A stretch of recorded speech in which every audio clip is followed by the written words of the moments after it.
Hey there, David Gordon from TheaterMania here. It is Tuesday, January 12th.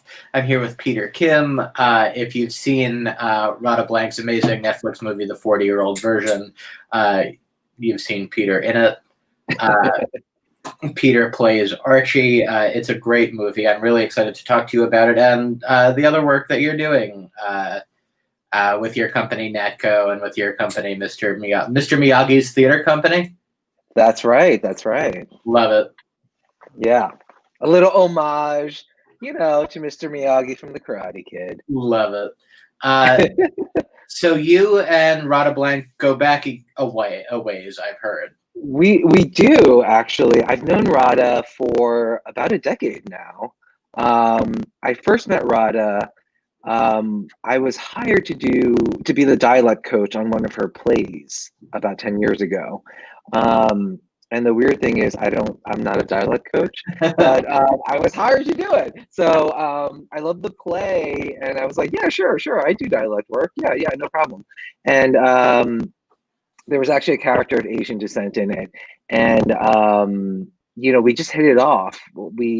She was so open to like my thoughts about the play, about the character, in addition to, what I was there to do, which was the dialect coaching. And that was just the beginning of our friendship and also our kind of like collaborative relationship. And then, she brought me on to do dialect work again on a solo show that she was working on with Coleman Domingo directing.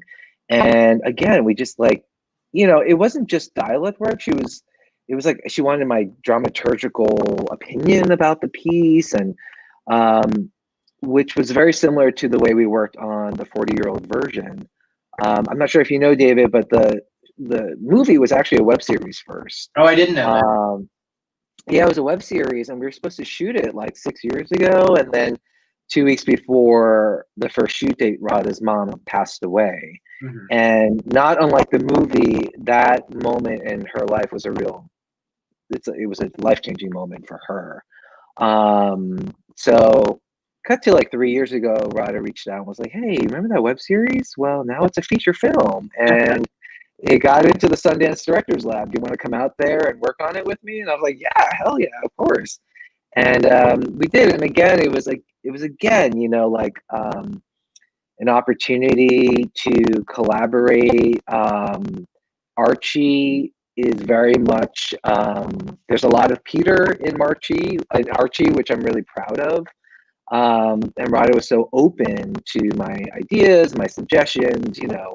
We had many conversations about why would he do this? Do you think that's too far? What, like for instance, why he does what he does with Whitman, it's not only to help her career, but it's also, he has his own agenda too, because he wants to be producing, right? He wants to be more than just an agent. So, and it's been so exciting to be part of the movie, because a byproduct of it is I've gotten to be by Radha's side, from Sundance to when we shot it last about a year and a half ago, and to watch her on set and wearing all these multiple hats and really thriving and finding her voice as a filmmaker. It's been it's definitely not one of those typical actor for hire situations. It must be nice to have such a great record of it too, like a movie that lives on Netflix for all time. Just to not only have a record of the collaborative process, but just of your like friend and human relationship. Yeah. I mean, people have commented on Archie and Radha's chemistry on screen, and that chemistry is genuine. Radha and I do really kind of, we joke that we turn into like the 13-year-old versions of ourselves when we get together. And it's just a lot of like, laughing and, giggling and saying ridiculous things to each other. But it's actually very smart on Radha's part, because obviously, the relationship between Archie and Radha is one that is very long. Like they're childhood best friends, and so that chemistry is a great storytelling device because it clues the audience into that history without really having to do any exposition or saying as much. Yeah. I really appreciate it, and I was telling you this a little bit before we went live. I really appreciate, like, as a member of the New York theater scene, and you and Radha are both obviously like theater community members. Yeah. I appreciated her just laying bare all of the things that it's almost prescient in a way, is sort of what I'm trying to say, with everything that happened with Black Lives Matter and representation and questions of representation and equity coming up. It feels like it's very naked in that way, and I really appreciated that it's being seen on a wider scale like that, like this. Yeah, I mean, when we were shooting it, I mean, at least I felt like all of the themes were really relevant. But then, of course, with the Dear White American Theater movement, the Black Lives Matter movement, the racial injustice, like all of that happening, and the reckoning really that the American theater is having to go through right now because of COVID. The movie resonates even more so. Yeah. So I'm happy. I'm for anyone who hasn't seen the movie yet. I do hope that they check it out because it's not only it talks about so many things, but also it holds a mirror to our industry as well as many other predominantly white organizations and industries, but does so with so much humor and heart that it goes down easy. The medicine goes down easy. Tell me about Mr. Miyagi's theater company. Yeah, so it's so fun to talk about. We call it Miyagi just for short, and it's so much fun to talk about because it's laid sort of dormant for a number of years. So it's a group of, it's me and 5 other Asian American actors, and we came together, oh God, like maybe 15 years ago. And, we're struggling New York actors, and we had all such horrible auditioning experiences because, as you probably know, David, auditioning stinks. It's really rough. I've heard that rumor. And so we were just getting together, hanging out, eating and trying to just work through our feelings about horrible, humiliating auditions. And then we decided to take our old sides and sides of other friends, and basically create comedy sketches around actual sides. That's amazing. With like actual like horrible audition stories that we and our friends have gone through. And it ended up becoming kind of like an off-Broadway hit back in like 2005. And I have to give a shout out to Miyagi Theater, which is one of the major Asian American theaters in the city. They're the ones who actually produced us originally off-Broadway with Annie Kaufman directing. And then a little while later, we actually ended up self-producing for a commercial off-Broadway run. And so what's been cool about that is, it sort of laid dormant since like 2008-ish.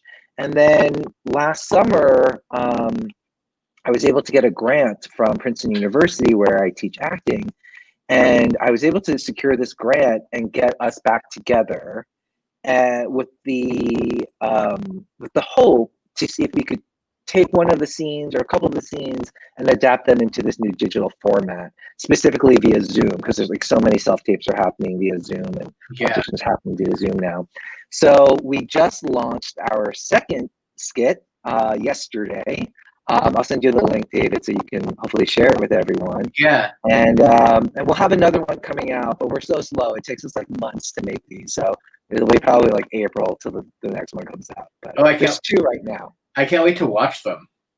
Yeah, it's interesting because, you know, a lot of comedy sketches online tend to be like 2 to 3 minutes, and that's what we were hoping for. But actually, the sketches are like 8 minutes. They're kind of long form comedy sketches. Um, so it's really interesting. It's been like none of us are filmmakers. You know, we all literally shot it all remotely via our computers on Zoom, and sort of like, all right, well, let's see if this works. And the response has been really great, but I will say, you know, kind of like more importantly, this group of us, we're also really close friends. Yeah. And especially in 2020, when some of our families were getting sick, passing away, and all of the craziness that 2020 was, it really gave us an opportunity to gather, be there for each other, and create something that gave us so much joy and laughter. You know, we met once a week on Zoom for months, and you know, it's been like the saving grace. In addition to, for me, 40-year-old version, again, it's like having these creative projects has really kept my spirits up and kept me engaged throughout, you know, the past 9 months. How is a company like NATCO, you're associate producer with NATCO, Yes. how are they weathering this storm? You know, I like to say NATCO, the National Asian American Theater Company, is like a mom and pop shop. It's literally me and Mia Katigbak. Like, Mia is the The artistic legendary, director, the legendary. legendary, award-winning. Like, give her all the roles, give her all the awards, and hire her for everything. I have to say, Mia is not only a wonderful mentor of mine, she's also a dear friend. And she officiated my wedding to my husband, Michael. No kidding. When we got married. Yeah. When we got married, it'll be 6 years in a few weeks. Oh, I love it. Yeah, so Mia is a dear, dear friend. And it's been interesting because we're such a small, like lean, mean machine. We don't have like in a good way, we don't have like the infrastructure that a lot of you know, off Broadway / not-for-profit theater companies in the city have, and thus have to maintain and pay and all of that. So because we're so bare bones, we've been able to just really hunker down and invest in the pieces that we're currently developing, I'm glad to hear that. And not feel the obligation to have content to put out there right now. I kudos to everyone who is doing that and is able to do that. But we just felt like our resources would be better spent if we just invested it into the projects that we are developing. Yeah, that's awesome. I'm glad to hear. Yeah. I'm glad to hear that NATCO is doing as well as it can be given the circumstances. Because I mean, about you at NATCO, you guys are. It's an invaluable company. It really is. I mean, like, for me, NATCO is a creative home. When I went to NYU and graduated, you know, in the late '90s, NATCO was one of the first places I got hired as an actor right out of undergrad. And then when after I finished grad school, I, you know, was feeling this itch to produce. And I remember reaching out to Mia and just being like, Mia, I have no money, so I can't put any money into a production, but I really want to learn how to produce. Can I give you my sweat equity and can I shadow you? And she was like, yeah, of course. And that's that project was actually Awake and Sing that Stephen Brown Free directed, which was in 2013, you know, which was critically acclaimed for the company. I can't believe it was that long ago already. I had such I know, right? Being it. It's insane. But then we got to remount it at the public in 2015. That was the version of it that I saw. I saw it at the public. Oh, okay. Yeah, so that allowed us to reach a whole different audience than our typical NATCO base. And I'm really proud to say that we actually broke a box office record for NATCO with that production. So, you know, I owe so much of my creative career to Natco and to Mia specifically. Um, and that's why I just have to like remind people places like NATCO, Miyagi, all of these culturally specific organizations and theater companies in New York, they're so important to the DNA of New York City theater because without places like that, like people like me, we don't get opportunities to flex these muscles that we normally wouldn't be allowed to. Peter, thank you for your time. Of course, thank you. It's such a treat. 40-year-old version is on Netflix now. Where can we find Sides? It's on YouTube. Hopefully I'll send you the link and hopefully you can list it. Yeah. Yeah, there's 2 skits up there now. It's for free. Just check them out. Be well. All right, thanks, Nice David. Nice to see you. Bye, and thanks everybody for watching. Bye-bye. Thanks.